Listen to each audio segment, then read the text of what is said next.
Welcome students to your geography class, chapter 11, India, location, extent and physical features.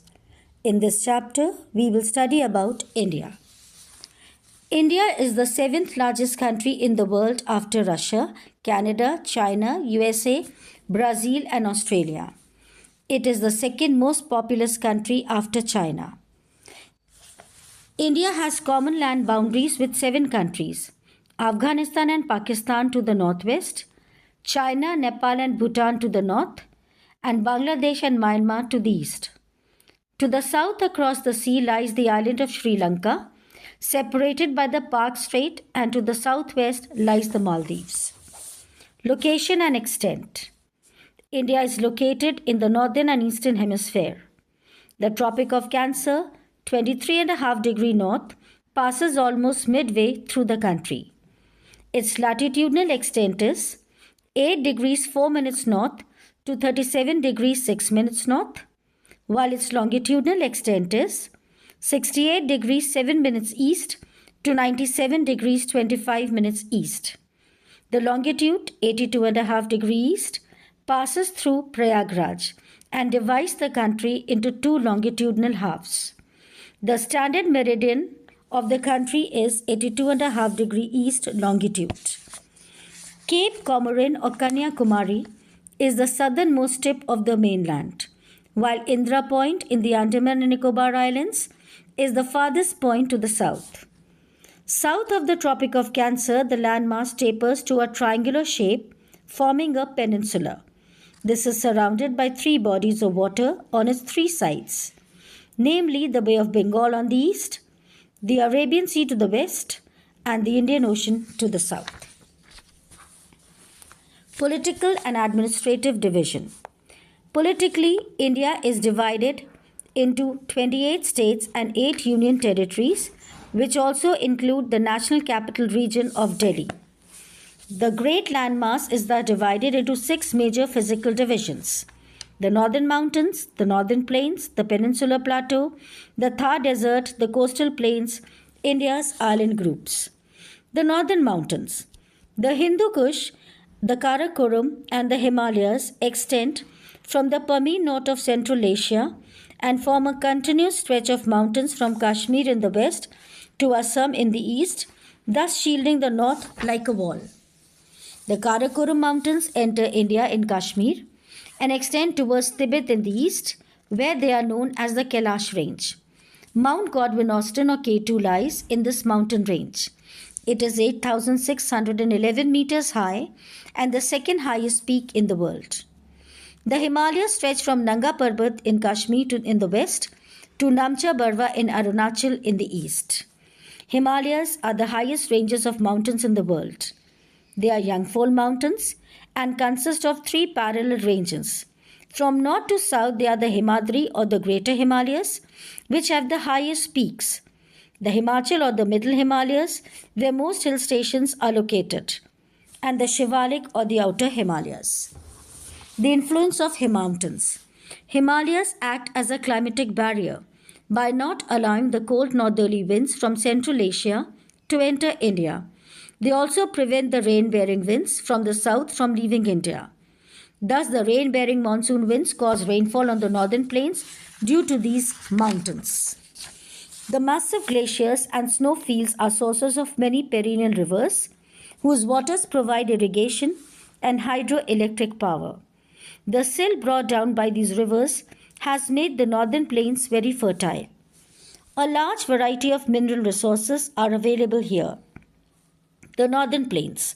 The northern plains, also known as the Indo-Gangetic Plains, are extensive fertile tract of land stretching for about 2,500 kilometers from Punjab to the Brahmaputra Valley.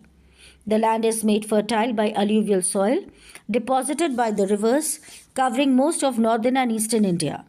The 3 main river basins which form these plains are drained by the rivers Indus, Ganga and the Brahmaputra. These are one of the world's largest depositional plains. Importance of Great Northern Plains. Their fertile soils help and benefit agriculture. The flat and plain conditions have allowed a network of roads and railways to develop. Rivers provide easy and cheap water transport. Plains have large cities and many industries that are able to provide employment opportunities. Hence, these plains can support a very dense population. The Peninsular Plateau. Lying south of the northern plains is the Peninsular Plateau. It is an ancient landmass made up of old, hard, crystalline igneous and metamorphic rocks. It is a triangular in shape, wide in its northern part, tapering down towards the south. The highlands comprise mainly of three plateaus: the Malwa Plateau in the west, the Chota Nagpur Plateau in the east, and the Deccan Plateau in the south, covering most of the Indian peninsula.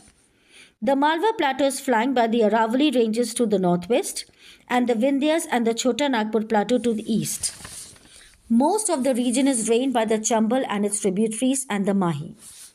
The Chota Nagpur Plateau, situated in eastern India, covers much of Jharkhand and adjacent parts of Odisha, Bihar, and Chhattisgarh. It is made up of three smaller plateaus: the Ranchi, Hazaribagh, and Kodarma plateaus. The plateau has reserves of coal, mica, and metal ores of iron and manganese. The Deccan Plateau is a large triangular plateau bounded by the Satpura Range along with the Mahadev Hills, Kaimur Hills, and Maikala Hills to the north, and flanked by the eastern and western Ghats on the east and west. The plateau is made up of igneous rocks. This region is rich in fertile black soil or rigor, which is very suited for the cultivation of cotton. The plateau is also composed of crystalline metamorphic rocks, which means that the region is a storehouse of minerals. The Western Ghats, known as Sahyadri in Maharashtra, are formed by the Nilgiri and the Anaimudai Hills in Tamil Nadu, and the Cardamom Hills in Kerala, where the highest peak is Anaimudi. The Eastern Ghats, with an average height of about 610 meters, are lower in elevation and stretch from Odisha through Andhra Pradesh to northern part of Tamil Nadu in the south. The Thar Desert. Thar Desert is a large arid region in northwestern India, forming a natural boundary between India and Pakistan. It lies mostly in the state of Rajasthan and stretches into southern Haryana, Punjab, and northern Gujarat. On the east, it is bordered by the Aravalli Range, and on the south by the Salt of Kutch.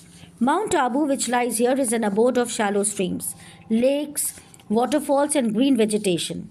It is often called the oasis in the desert. The region has one river, the Luni, and one saltwater lake, Lake Sambar. The Indira Gandhi Canal irrigates the desert, carrying water from the river Satluj. The coastal plains represent a narrow stretch of plains from north to south along the Bay of Bengal in the east and Arabian Sea in the west, where the land rises abruptly to form the Ghats. The western coastal plains lying between the Western Ghats and the Arabian Sea. The plains are narrow in the middle and wider in the north and south. The western coast is known as the Gujarat coast in Gujarat, the Konkan coast in Maharashtra stretching from the Gulf of Khambat to Goa, and the Malabar coast in Kerala stretching from Goa to Kanyakumari. The Malabar coast has a number of short streams, lagoons, and backwaters. The eastern coastal plains lying between the Bay of Bengal and Eastern Ghats are wider and more level than the western coastal plains.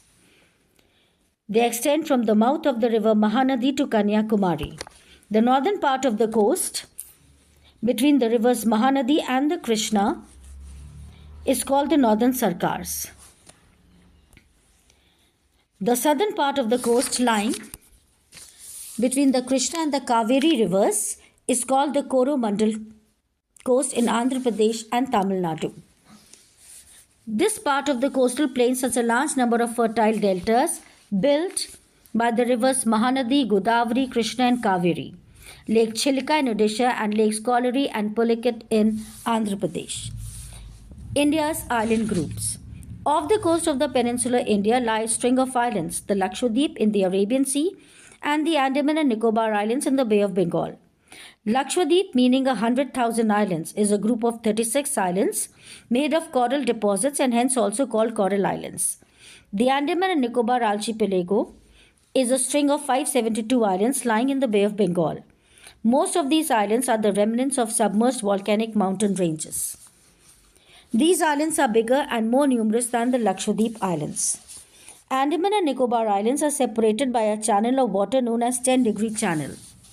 The rivers draining the peninsula has different from those draining the Himalayan region in the north. The Himalayan rivers. The Himalayan rivers, consisting of the Indus, the Ganga, and the Brahmaputra and their many tributaries, originate from the snow-capped mountains and have drainage basins.